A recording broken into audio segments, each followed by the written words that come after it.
السلام عليكم.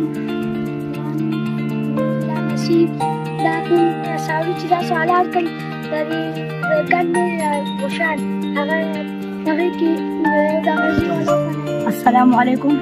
زما ورونو تاسو ټول د اختر مبارک شي. زه یم ذکاول الله نسیم. نو زما ورونو تاسو چې کله ساوري اعلان کوئ تاسو به دا کول پکار دي کوم چې د ساورو کچره پاتې شي هغه تاسو ځمکې ښخوئ او دا چې په لارو تاسو پرېږدئ د دې پټ کېږي.